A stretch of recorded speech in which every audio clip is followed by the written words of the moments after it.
So much to talk about this amazing book which Brad has written with Caroline Brown, and I can't commend it to you enough. We're very lucky because he's literally, at the end of this, he's going to shoot off to the airport because he's got to be in Seattle tomorrow. So please forgive him if he doesn't stop for signings, but the books will be available at the end. Now, I want to really just move straight into this book because in my line of work, I read a lot of books on politics, on digital, on tech, on all this sort of thing. And I can honestly say that this one has gripped me like no other for a long time. It is a very, very special book, partly because of its scale, but also because it mixes serious analysis with a tremendous range of historical reference and narrative and personal experiences. So it is actually a page-turner, which is not something you can say about many books in this sector. So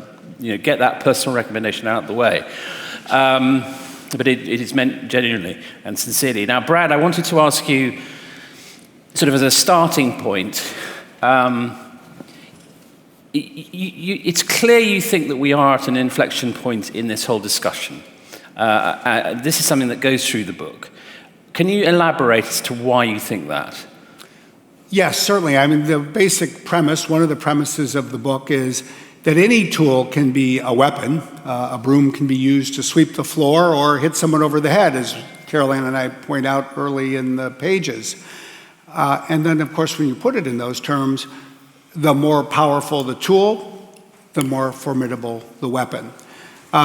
We are at an inflection point in the sense that digital technology is truly ubiquitous. It has pervaded every part of our lives, our institutions.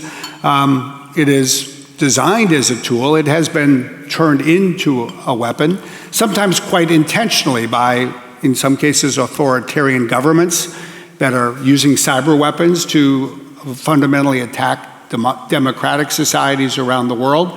More generally, it can have unintended consequences. It is playing a disruptive role in many different ways. And I think we've reached a real inflection point in terms of the public having concerns. You see the bloom is off the rose, so to speak, in terms of the public view of technology and the technology sector. And that means that time has come to really address these issues head on, to have the kind of broad conversation that is really merited here. It's interesting. One of many stories in the book that I've leapt out the page was a meeting with President Obama in 2013. And you're talking about the whole debate on tech. And Obama says, I have a suspicion that the guns will turn. Can you tell that story and what it meant and where it leads? We sort of see two inflection points in this decade and for technology, and I think that story is sort of a bridge between the two. The first inflection point was in 2013 in the wake of the Snowden disclosures. It really created more of a rift between the tech sector and government and more concerns in the public around how governments were using technology to access data about people. So in December of 2013, there was a meeting in the Roosevelt Room of the White House. It was just a week before Christmas.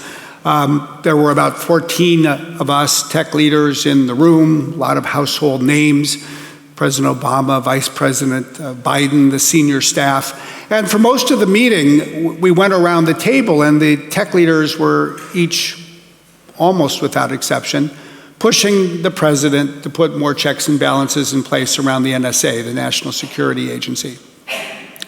And then there was a moment in the meeting when President Obama pushed back a bit. He was very thoughtful as he went through this conversation. But he said, I have a suspicion that the guns will turn. He said, when you look around the table, your companies collectively have much more data about people than the government. And there will come a day when the demands that you are placing on the government will be placed on you as well. And it's important for you to think about that. He was right. And I think that is the bridge to the second inflection point, which was in 2018. It was really, in our view, Cambridge Analytica. And that was the point when I would argue that the guns really did turn. Now, you talk in the book about democratizing data as a kind of key goal, and almost a necessity. Can you expand upon that? Because people often talk about the relationship with data and its civil rights and data and the necessity for people to have ownership of data. But it is a highly technical business. I mean, what in practice does democratizing data mean? Well, I think it really means two different things, and we talk about each. One is the right of every one of us as individuals to retain our own rights in our own data, and to really think about the cloud and these large data centers in which data is now stored as places where we in the tech sector need to act as stewards of people's data. We need to protect people's data. It doesn't mean that there aren't certain transactions of a variety of forms, but I think the first aspect of democratizing data is recognizing that it belongs to individuals, and the ownership doesn't, or at least shouldn't, just transfer to a tech company once it's stored in a data center. But the second part is really something we talk about in the second to the last chapter. We talk about the need for what we see as an open data revolution. I think that there's a real risk in the world today, especially in a world focused on artificial intelligence or AI, where the winners will be the companies or countries that have the largest data sets. One of the things we share is some insight from what we hope is an accessible perspective on just how AI is developed, why it's come together the way it has. But in short, as we say, an AI developer can never have too much data. The bigger the data set, the easier it is to improve the AI algorithms. And this creates the risk that returns to scale will, in effect, accelerate almost a transfer of economic power and wealth to a small number of companies. And if so, there'll probably be tech companies on the west coast of the United States and the east coast of China. And yet we should want a world, in our view, where, just to start with, every company in every industry that is now more data intensive can reap the benefits of its own data. Think about a car company. By the year 2030, half the value of a car is expected to be computer parts and data. But then you have this interesting question: will the auto manufacturers be able to get that economic value out of their data, or will they be having to rely on tech companies that actually have the big data sets and then just call on those tech companies for these services? And in short, what we see is a future that we should pursue where people can share data without losing ownership in it, share data without losing people's privacy rights in it, and we talk about some of the various ways we think that can be done. Can you elaborate a little bit more? Because it's a very interesting oscillation, isn't it? The desire for openness and transparency, but also the completely legitimate desire for privacy. I'm fascinated by the notion that we still own our data, because I think people feel that perhaps they don't. And so the question that arises from that is, how can one restore a sense in the public that actually there are ways that they can reclaim or keep hold of their data in a meaningful sense? I think in practical terms, one indispensable element of protecting our data is laws that give us more of a basis to do so. I think the European Union has been really leading the way globally with more rights for consumers, for example, to do that. But of course, there's a lot more to it than that. I think that there's additional issues that we'll have to confront, additional rules that we'll have to put in place. I also think that we'll benefit if we live in a world with competing business models. We talk about the role of competing business models.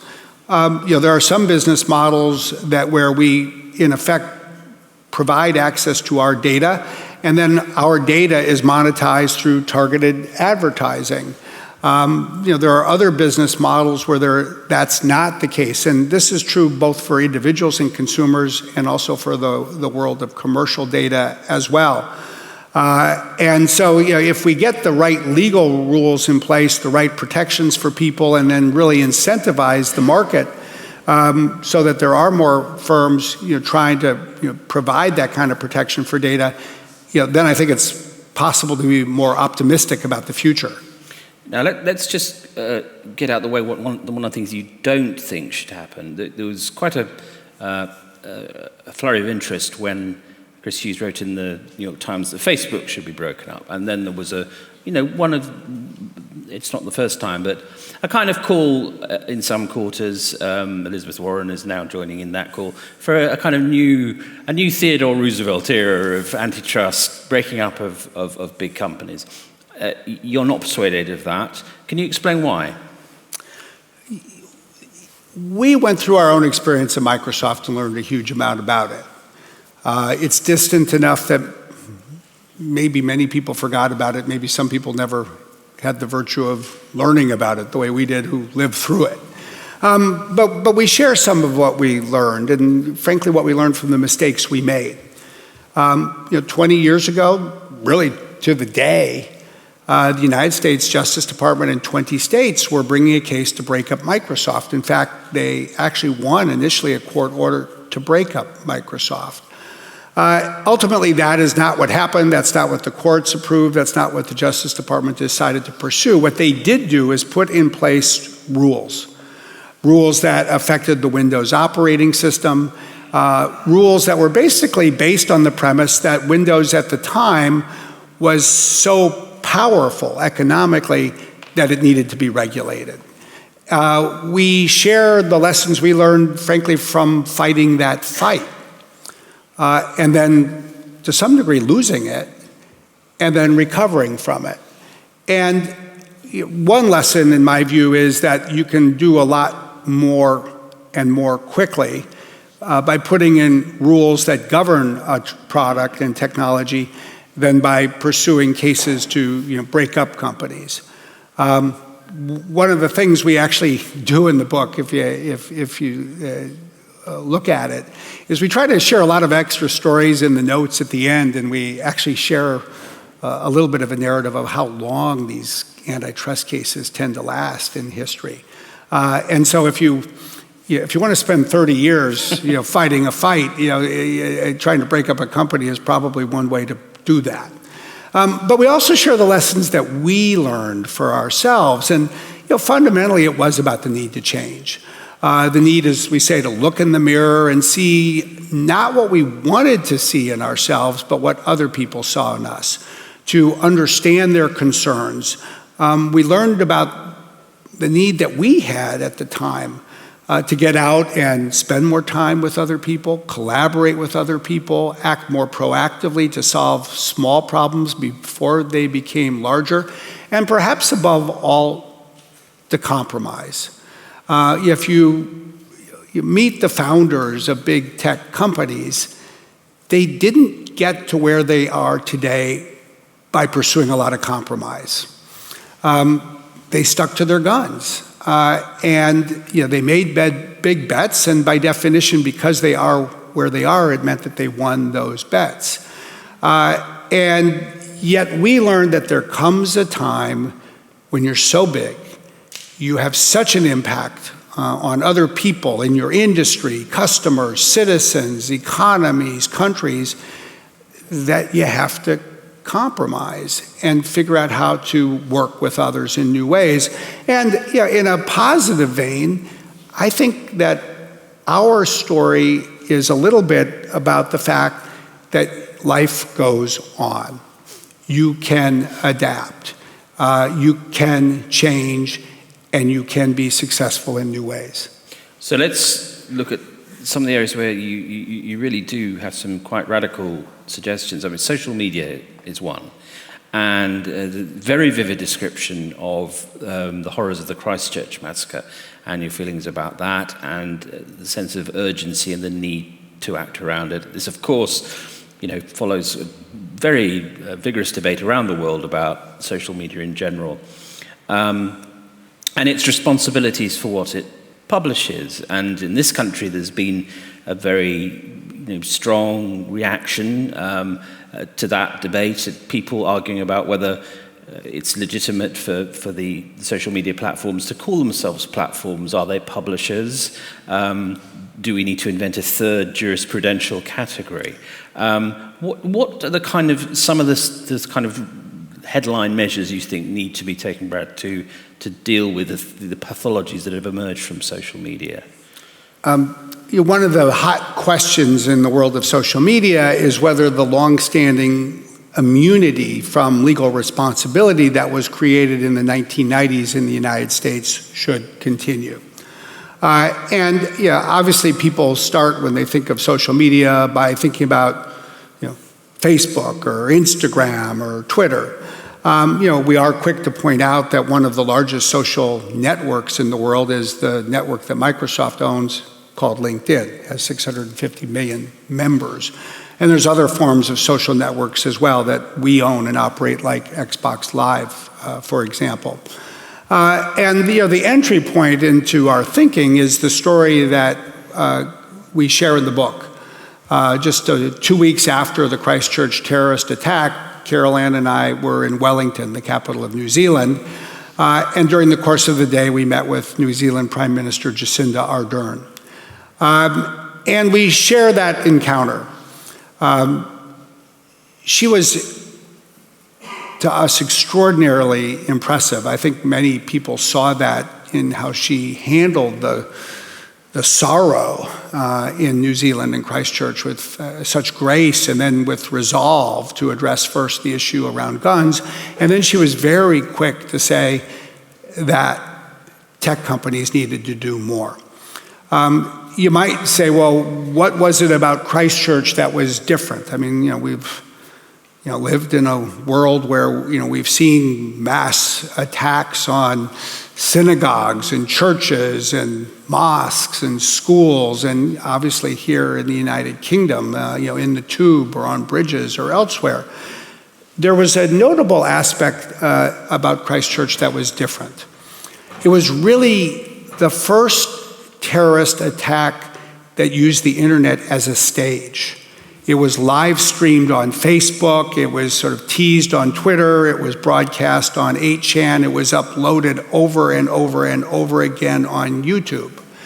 So much so that it was clearly designed from the start to sow fear and discord much more broadly through the internet. In fact, you could even argue that the ability to use the internet as a stage may have created something of an incentive for the attack itself. So Prime Minister Ardern's point was, we need to change. And so we have taken a number of concrete steps. They're all in the context of what's called the Christchurch Call to Action that we worked on, that I worked on, with the Prime Minister and her team, a number of other tech companies and governments. And it is putting in place new controls on live streaming, for example. Better technology collaboration to make it harder for people to upload content that has been identified as extremist terrorist content. That's just 2 of 8 or 9 significant steps. And in effect, what we advocate is not that the rules created in the 1990s just be thrown out entirely. If you did that, you would sort of expect of a social media site the same thing you expect of a newspaper or a radio or television station, which would basically mean you would probably need a human editor to review everything that you create before it can be uploaded and viewed by others. Social media just would not work. But we think that there are areas where more responsibility can be imposed and thereby assumed on tech companies. We think there's room, especially as we worry about synthetic media, fake videos in the future, to have more information for users about who it is who has uploaded something, where that person is located and the like, especially when we think about the potential use of disinformation as a threat to democracy. We think that there's a series of concrete steps that can be taken to start to address some of these risks. It's interesting you talk about a group called NewsGuard, which effectively has borrowed the model of nutrition labels on news sources. Can you talk a bit about that? Because that I thought was a very interesting way that essentially you can use kite marking as a guide to the citizen. Yeah, NewsGuard is a service that we talk a little bit about in the book that we like. It has been created by two notable publishers in the United States, one a conservative, the other a liberal, Republican and Democrat. It's now come to the United Kingdom. It's moving around the world. And the basic concept is, look, it's really not easy or even possible to tell everyone on the internet what news is true and what news is false. I mean, that requires judgment that is, in some instances, quite debatable. But it is possible to give people more information about what sources they're reading. So if you install the NewsGuard plugin in a browser, for example, and then you go to a search engine and you type in a search about something like the UK, Brexit Supreme Court hearing, you're going to see a lot of news stories. And if it's from a reliable, independent newspaper, it'll have a green icon next to it. This is all based on an objective criteria that is applied by longstanding professional journalists who now work for the entity. And at the same time, if there is an article that is from, just say, a Russian propaganda agency, it will have a red icon, so that before you then click on a link and read the story, you get some information about the veracity or reliability of the source itself. And so it speaks to the same point. Don't try to decide what's true and what's false, but let the public know who is speaking. And then people have the information, more information to evaluate what they're seeing or reading. So it's really a question of digital literacy, and as opposed to massive intervention. I think it is a tool that helps advance digital literacy. And I think that one of the antidotes to disinformation, by no means the only one, is more digital literacy.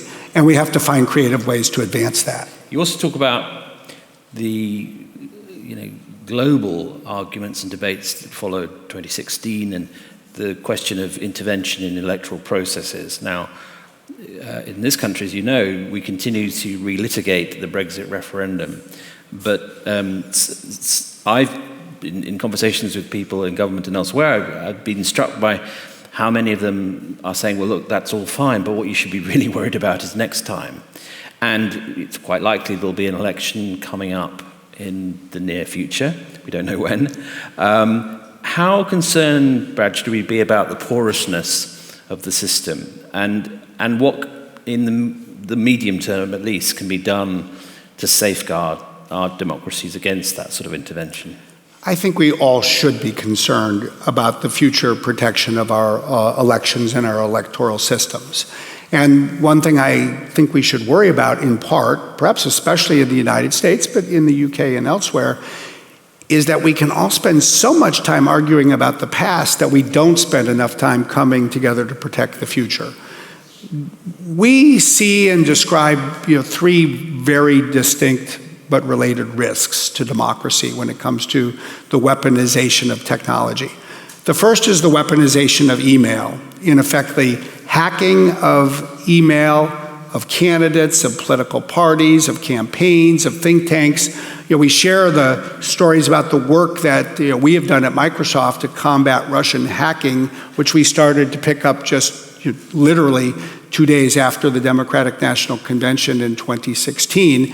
And in concrete terms, we share some of the steps that we and others are taking to better protect candidates from that risk.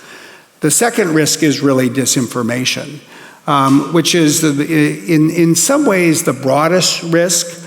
When we talk about NewsGuard, when we talk about new legal responsibilities, we talk about new steps that can be taken and we believe should be taken, simply because the sophistication, the speed of the disinformation campaigns unfortunately is, I'll just say, as impressive as the innovation and speed of the tech sector itself. And we have to assume that those will get more sophisticated over time. And then the risk that we worry about the most in our book is the risk to voting systems, to voting machines. And this varies in different countries. It can vary oftentimes within countries, but especially in countries where there are voting machines in use that were, say, built in the late 1990s to 2012 or so, there's a huge amount of vulnerability.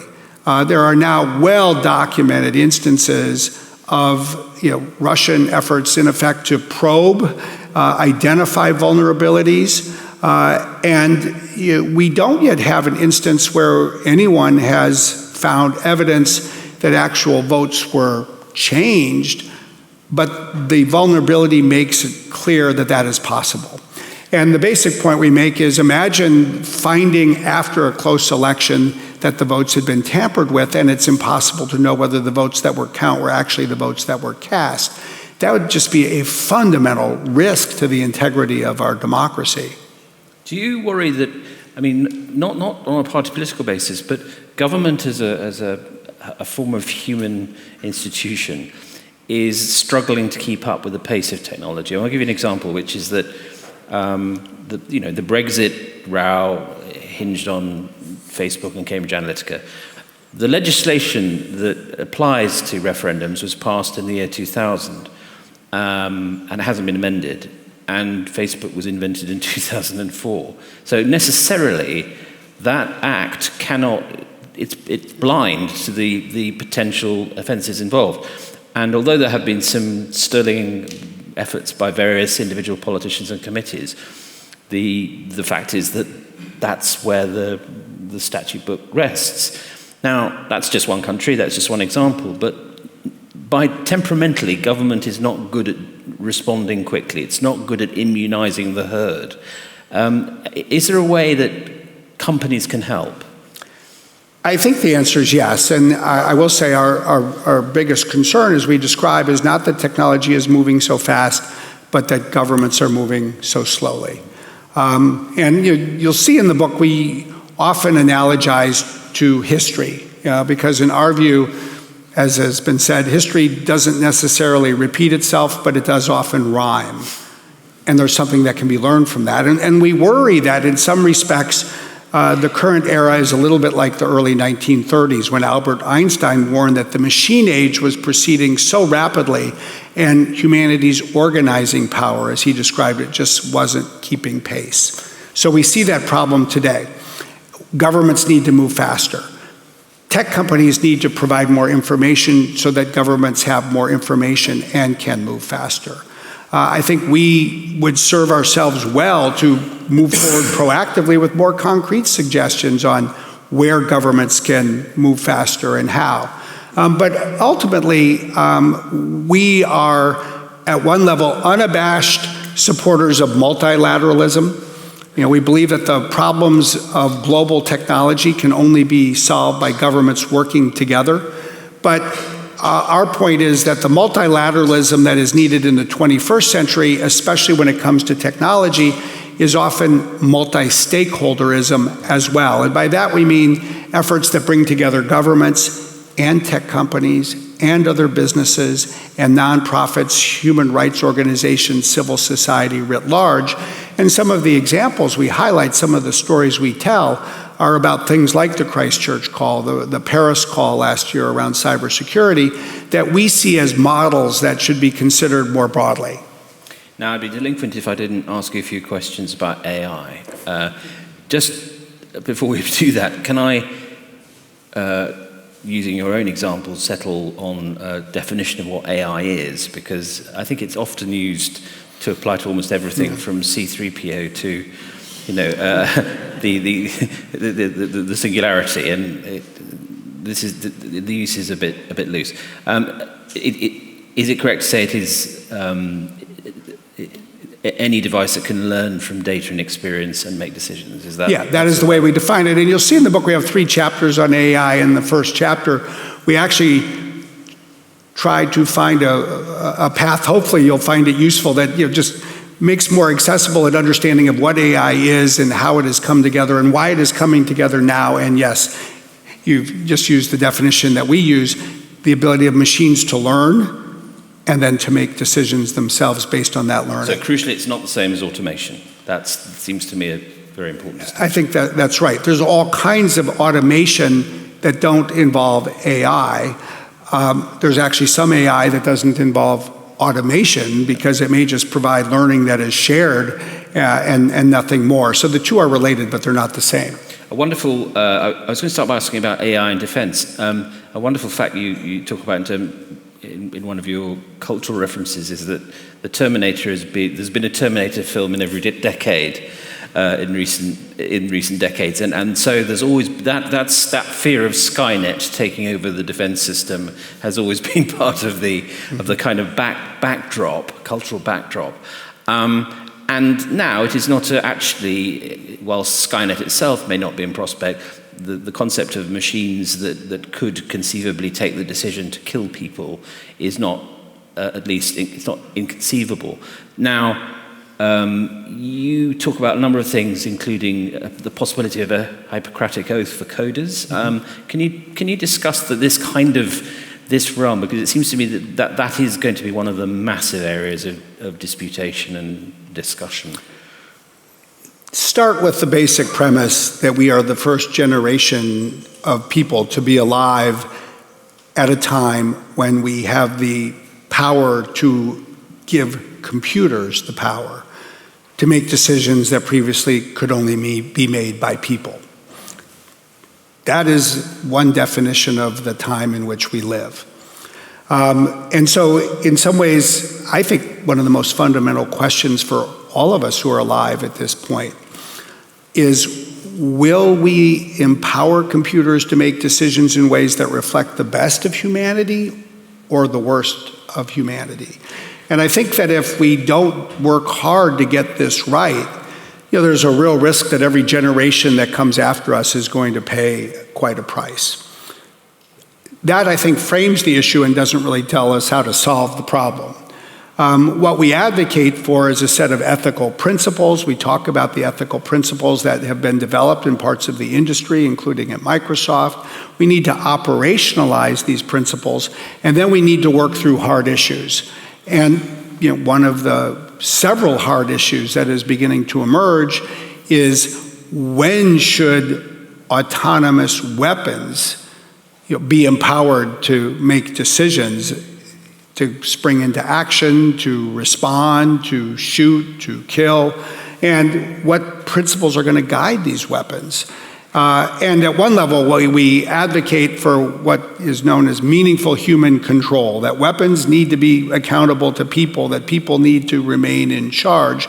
But as we also describe in the book, while that's, in our view, a fundamental principle, you then get into layers of nuance, especially in a world where you have hypersonic missiles flying at 6 or 8 times the speed of sound, and militaries may need to respond at a speed that is faster than the speed at which humans can respond. So, as with a lot of these new issues, we think you need a framework, you need clear principles, and then you need to think through some things that are really quite difficult and challenging. There's an amusing incident in the book where you meet Eric Schmidt at the Munich Security Conference last year, and Eric Schmidt of Google fame, and you say, it never really occurred to you that you would end up at a place like that. Has it surprised you that, you've been with the company since '93? Would you have, in '93, have thought that you would have reached a point where it was really important for the president of Microsoft to be at such an event, for all the reasons you've just discussed? I mean, would the 1993 Brad have thought that were a remote possibility? No, I would not have thought it a remote possibility. At one level, I would just say personally, one reason I have been at Microsoft for 26 years and stayed at Microsoft for 26 years is about every 2 or 3 years, the job is so fundamentally different from the way it was before that it's like having the opportunity to get a new job every 2 or 3 years, even if the title and the position sounds like it's exactly the same. But we share the story, which I find remarkable. When I think back about it, it was such an extraordinary bookend with two things I would never have expected 3 years ago, 5 years ago. We describe going to the Vatican to meet with Pope Francis, to have a conversation about ethics for artificial intelligence, and then flying from Rome to Munich to go to the Munich Security Conference, where you're surrounded by literally military generals and admirals from certainly all the NATO nations, and these days, many other countries as well. And yes, in 2017, I ran into Eric, and I get in the elevator, and we're looking at each other, and we're both like, what are we doing here? How did we get here? And the answer is because of where technology has come from, where it's going, and its intersection not just with new weapons that are autonomous and lethal, but also cyber weapons and cyber threats that have become so important to national security as well. On a different level, but no less important, you write very powerfully about AI and facial recognition, and this is obviously a subject that's becoming very, very topical and contemporary. What are the risks, and what can we do about it?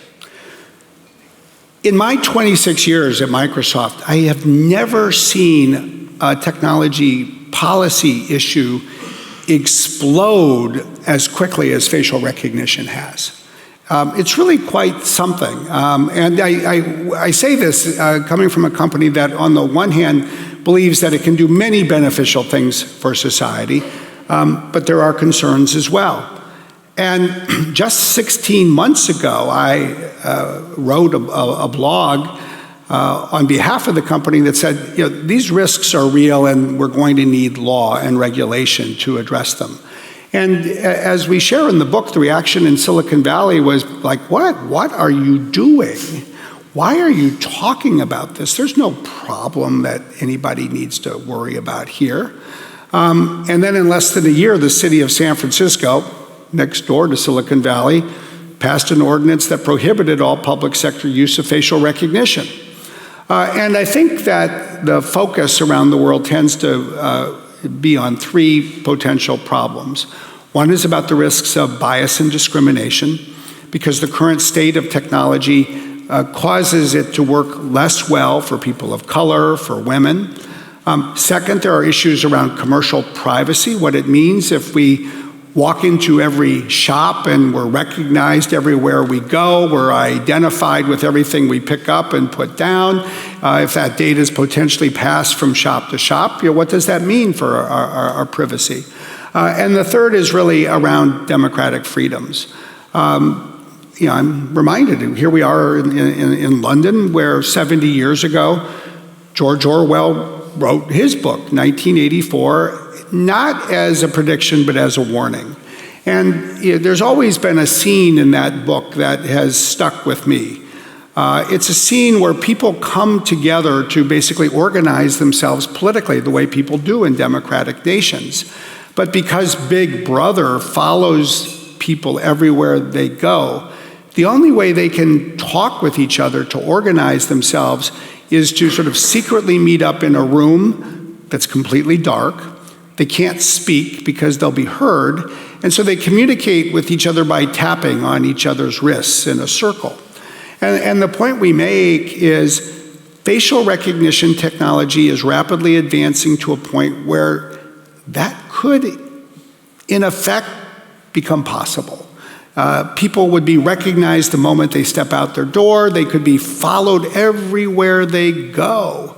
And so what we've proposed is a need for, in our view, some rules about when the state, when law enforcement can use facial recognition to, say, follow a specific individual on an ongoing basis. And we take those rules back to, again, London, the principles that were established in the 1760s, when there was real meaning given to the old adage that a person's home is his or her castle, and the state cannot come in, cannot follow you around, in effect, without a reasonable basis and some legal protections. And we think this is one of the important issues globally for the future. You use in the book what happens to be my favorite political quotation of all time, which is Franklin being asked what manner of government has been bequeathed by a woman, I think, after the second drafting. And he replies, "A republic if you can keep it," which is beautiful. The question is, and the final question I wanted to ask before opening up to the audience is, you're wary of the optimism-pessimism binary, I know, but how hopeful are you that we can keep it? I mean, you travel the world, you meet the most interesting people in the world, you're the president of one of the most important companies in the world. How does it look to you? I think in the short term we're facing a lot of headwinds, but in the long run I have, if not optimism, a certain faith in the great democratic nations of the world, which philosophically have their roots in ancient Greece and pragmatically have so many of their roots here in the United Kingdom. This is another area where there's a historical story that speaks very powerfully, I believe, to what we need to think about today. Very early in the young life of the United States, in 1793 to be precise, when France and the United Kingdom were at war with each other, the French sent an ambassador named Charles Genet. And his mission was to persuade the United States government to side with France and to aid France in its war with England.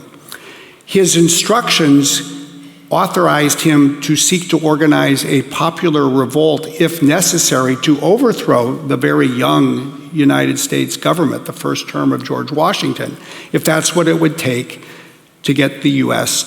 to help France against England. And so he arrived in South Carolina. He started going from city to city.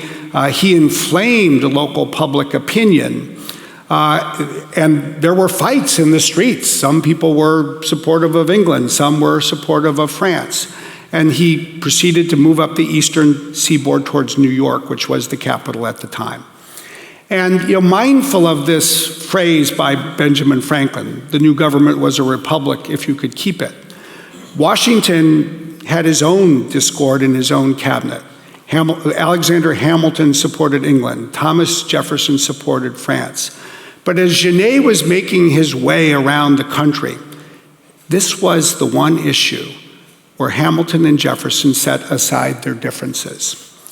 And they said, we will support Washington and his decision to demand that France recall Genet and remove him as ambassador. And interestingly, when George Washington concluded his 2 terms as president, he did something that no president would do again until Dwight Eisenhower retired in 1961. He wrote a farewell address. And one of the points he made in his farewell address was that democracies by their nature were more susceptible to foreign intervention than other forms of government. And therefore, democracies, by definition, had to be able to come together to defend against these efforts to intervene and disrupt from within. And that is one of the issues we face today. And it does call on us, I think, all of us, especially those of us who live in countries with enormous, contentious debates.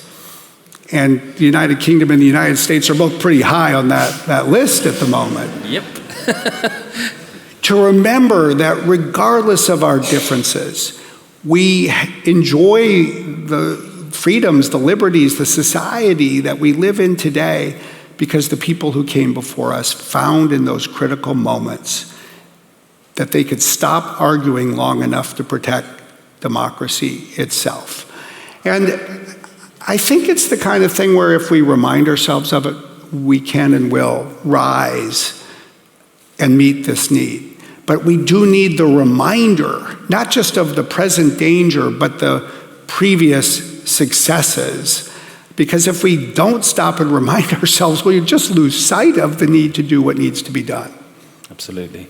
Now, I'd like to get the question and answer session going. And what I'm going to do is, if you can raise your hands, I'd like to take a couple of questions at a time so we can get as many people to have a chance. And please be mindful of keeping your questions as brief as possible so that lots of others can join in.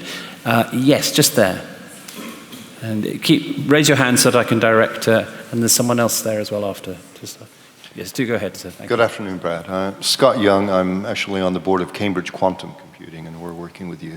You haven't mentioned quantum yet. It's something that I know your CEO has been extraordinarily pervasive about, and I'd love your comments on what you see vis-a-vis, say, quantum encryption and security, other magnificent uses in terms of medical, drug discovery, and the rest. Thank you. Sure. Could we just get one more question? Sure. And then there was a question just over here. There we go.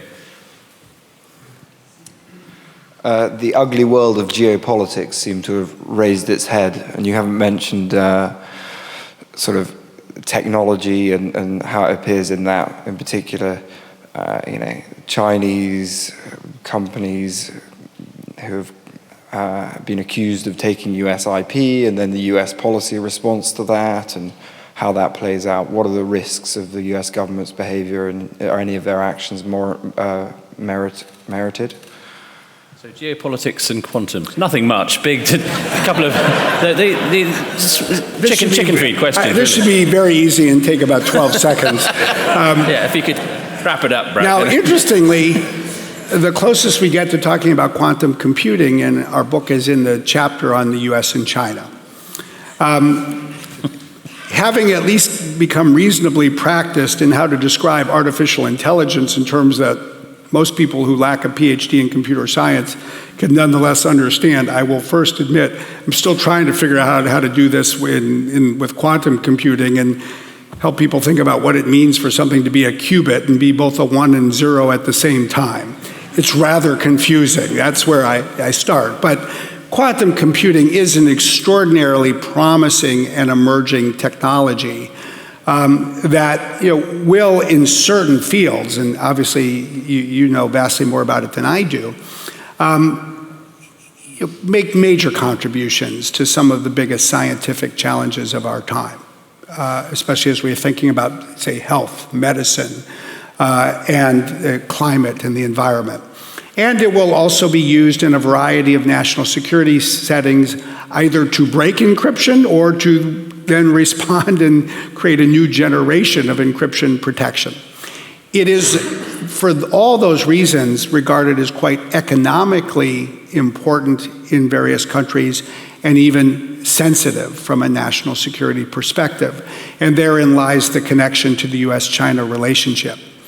The most difficult chapter of the book to write, frankly, was the chapter about the US and China. And if you have a chance to read it, and obviously I hope you will, what we really tried to bring to life was the texture of the relationship between the US and China, and frankly, the UK and Europe and China as well. One of our fears is that it's one of these things that is easily caricatured and discussed without an appreciation of the nuance, especially that really affects the world of technology. We recognize that there are certain technologies where there are likely to be sensitive uses, quantum being one, forms of artificial intelligence being another. And at one level, our chapter on the United States and China expresses a concern. Our concern is that there will be some new effort to draw a digital iron curtain, so to speak, down the middle of the Pacific Ocean, to just keep separate the US and China, and in effect encourage both the US and China to create these spheres of influence and divide the world and the internet into two parts. And we regard that as something that would actually take the world backwards, and would take the US backwards and China backwards, especially in a world where software tends to be created through advances in basic research and people working together around the world and then publishing what they learn either in papers or even in source code software itself. But at the same time, we recognize that there are national security issues that need to be addressed. We think there's a need for a new approach so that these technologies can be broadly used around the world, but there will be certain uses that governments will decide cannot be pursued in other places, or certain users that shouldn't be allowed to access the most sensitive technology. And what we describe, in effect, is that as a piece of the solution for the US-China perspective. Well, a couple of questions. One over there, is there? Do you have? Sorry, I thought you were pointing to someone. One there? Yes. I'm curious to hear what you think about deep fakes and the potential for combating them or even identifying them. Do you think that there's a technological solution to them, or is it a human solution? Great. And one more, please. Just one there. Thank you. Hi. You talked a little bit about climate change, and we know that we are not on track for a 2-degree world.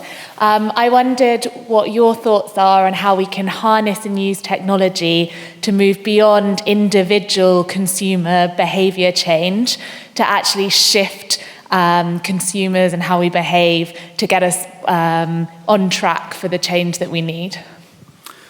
Two great questions. First, deep fakes. I mean, the basic premise of deep fakes, which are rapidly becoming more sophisticated, is that videos can be created that are so good in terms of so-called synthetic images in media that to the human eye it's impossible to tell that it's a fake.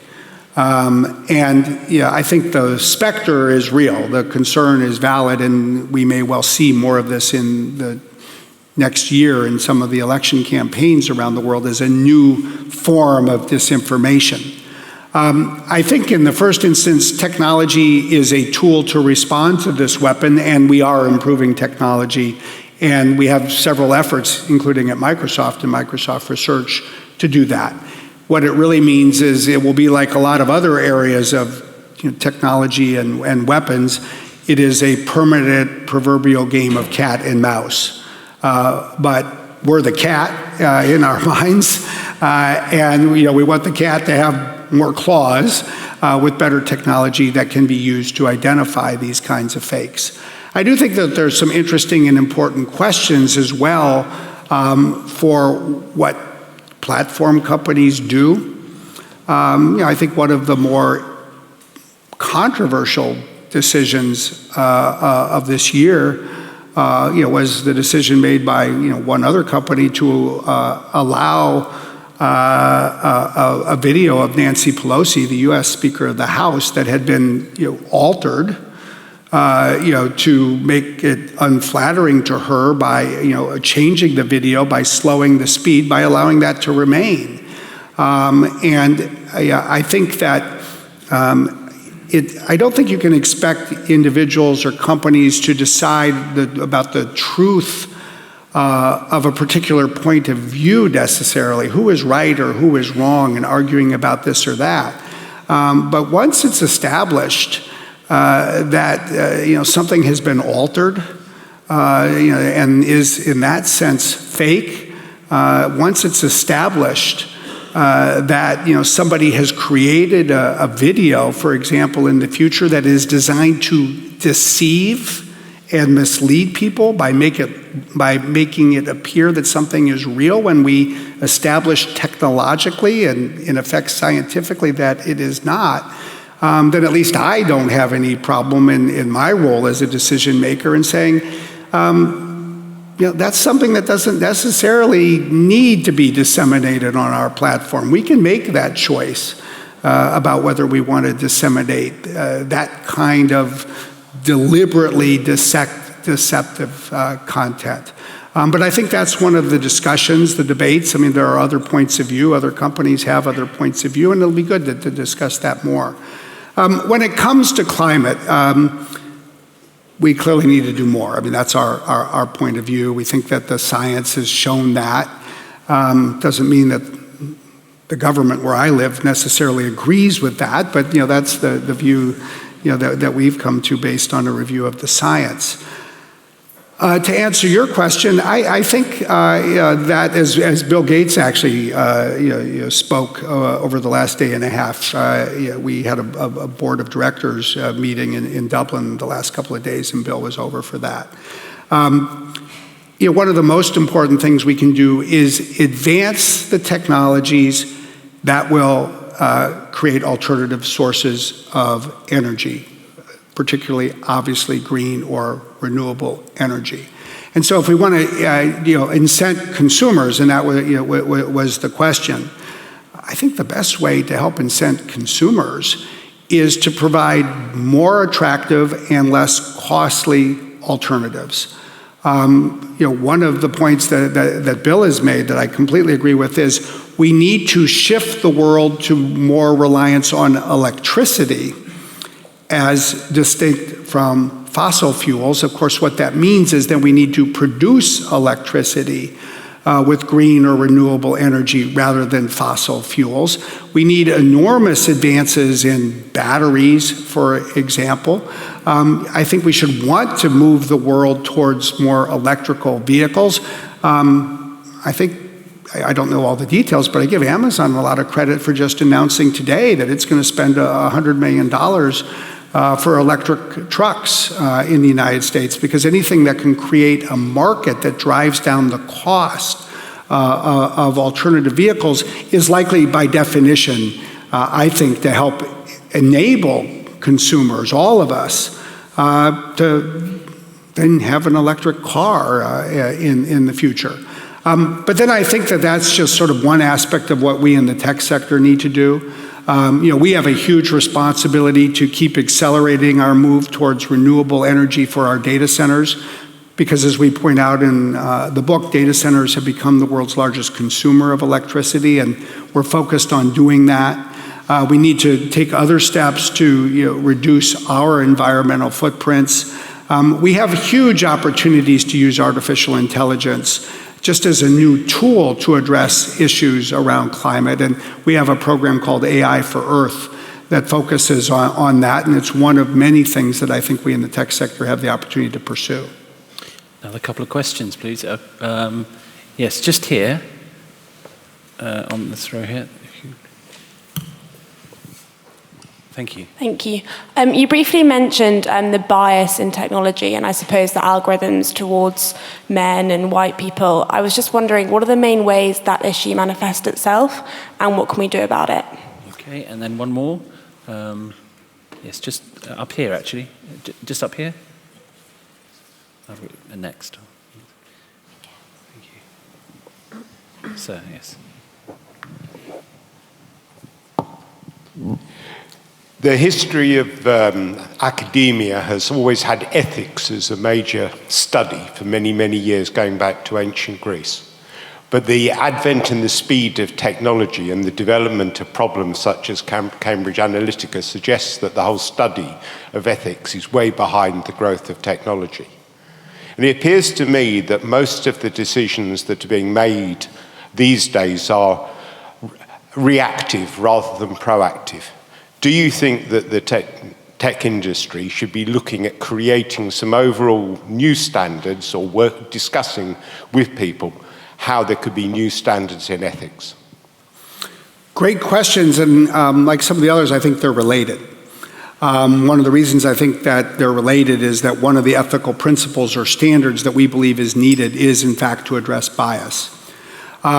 It is true, as you mentioned, that something like facial recognition, as I said earlier, it has higher error rates. It tends to identify incorrectly women and people of color.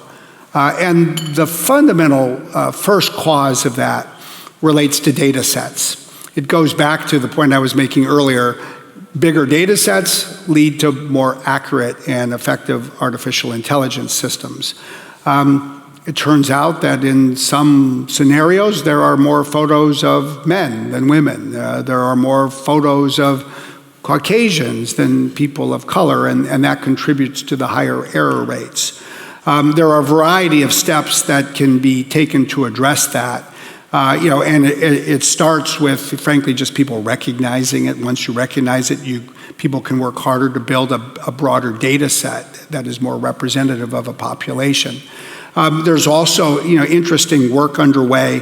One of the challenges with facial recognition, for example, is it's much better at recognizing you if you're looking straight into a camera.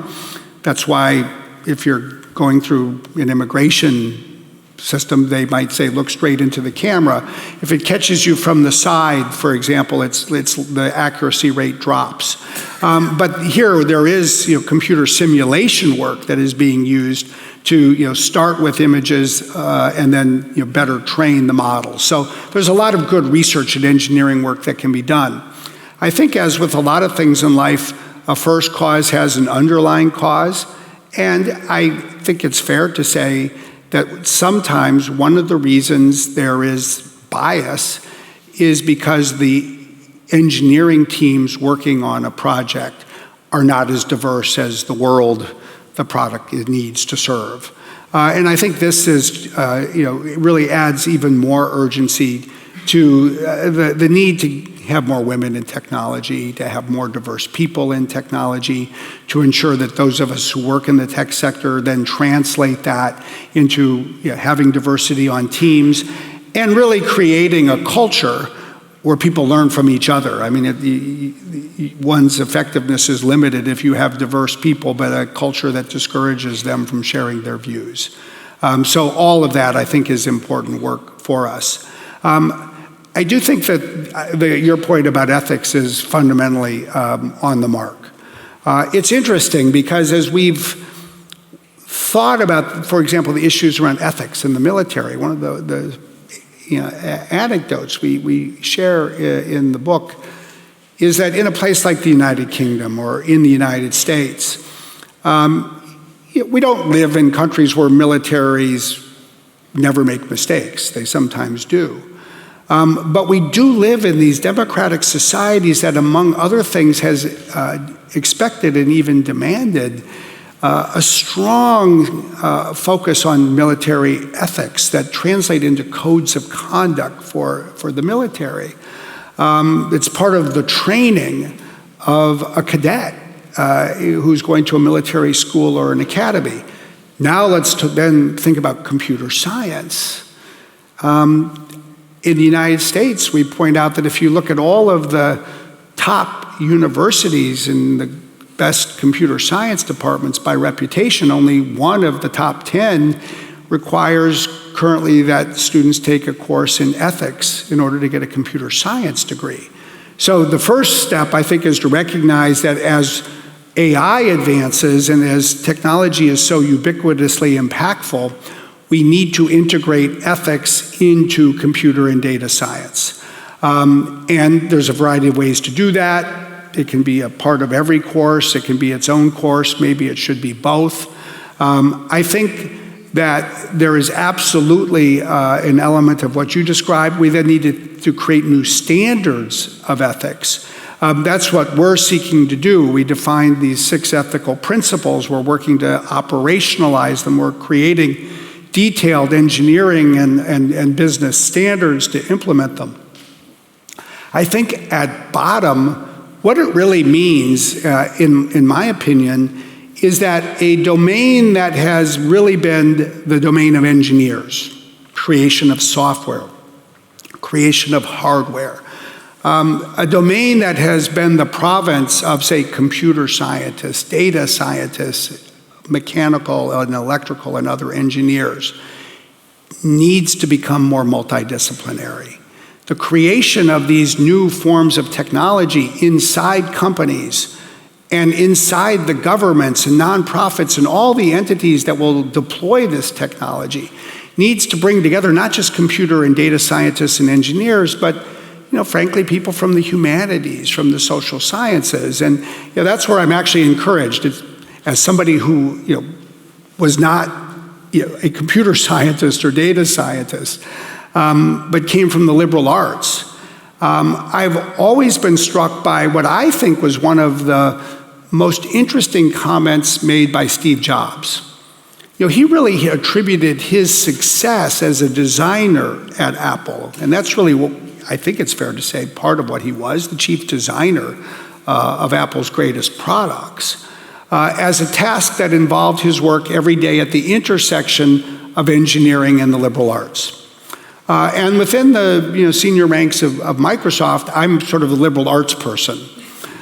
So I really am excited that there might be more opportunity for those of us who come from the liberal arts. I actually think there needs to be. And in effect, my job has been to connect the liberal arts with the engineers, and I just see that as something that will benefit from new standards and ethics, but will require more people working at that intersection. I think every computer scientist is going to need to learn more liberal arts at, say, university, and vice versa. I think that's part of the ingredients for I'll just say the basis to be more optimistic about where technology will go. I think we might slip in another question. Just down there? Yeah. So, slight change of tack. I was wondering what the biggest lessons you've learned since stepping up from CLO to company president, and also why you don't think it's a more common pathway for GCs and CLOs to step up the leadership hierarchy. Interesting. Really interesting question. I spent many years working mostly or exclusively as a lawyer, and I appreciate legal reasoning and the contributions of lawyers, but it can be sometimes a little bit narrow. I think one of the challenges for lawyers is to think broadly, I think when Satya Nadella came to me, I guess it was just about 4 years ago now, he said, "Do you want to be president of Microsoft?" And, of course, your reaction is, well, that sounds like a nice title. Hail to the chief. Yeah. But I didn't say yes right away. I actually said, well, let's think about it. Let's talk. And I took a week to think about it. And I said, well, what's it mean? What's the job going to be? Will it actually do some good for the company? And one thing Satya said was, well, part of what it means is it will give you the ability to do what you're doing already. And because I had already played a role, I'd been in the senior ranks of the company for a long time. I was the longest serving senior person working directly for Steve Ballmer, our prior CEO. And I was already involved in connecting dots between disciplines and then representing the company externally. So that's part of what it meant. But what we talked about and what I got excited about was the ability to do more of that in a genuinely multidisciplinary way. And what we decided the job would also focus on was what I would in part describe as the fundamental connection between technology and society on the issues where technology matters the most.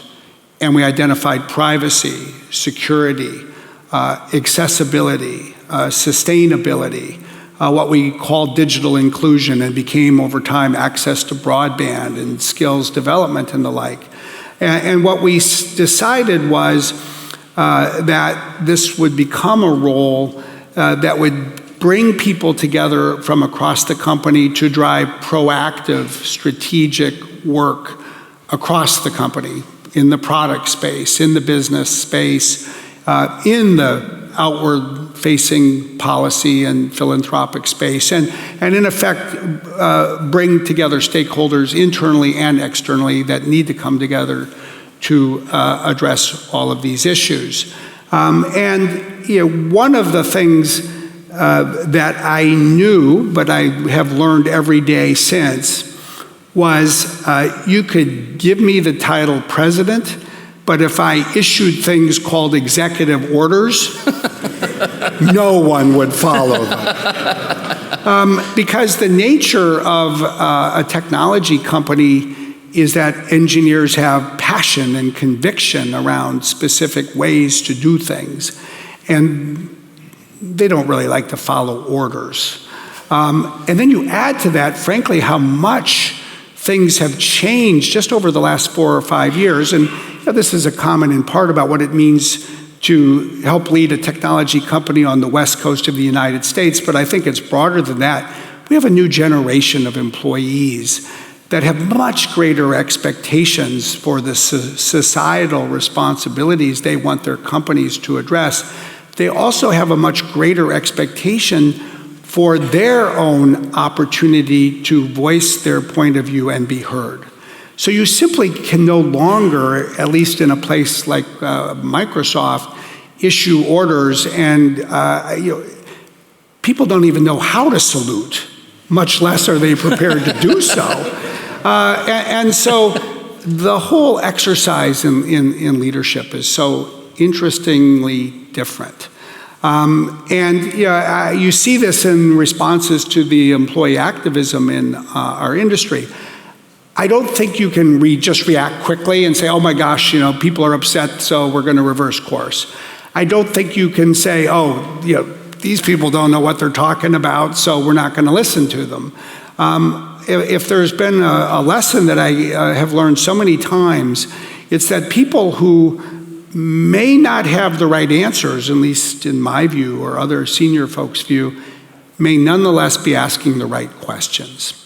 And what I find so interesting, at least inside our company, is when we engage with people, when we create processes to talk with them and listen to them, and then we develop a principled approach, and then they see us walk the walk and not just talk the talk, they feel better about where they work. And they're comfortable most of the time, even if the company isn't doing everything exactly the way they want, but they really want to be at a place that interacts with them and strives to do the right thing and does it with that level of transparency and really communicates internally and externally, often at the same time. And so the nature of leadership has really changed quite a bit, in part because of my different role, but in part because of the changing times. It's a splendid way to end. I'm sorry we have to wind up now, but you have to get on a plane. Will you join me in thanking Brad for amazing, and thank you.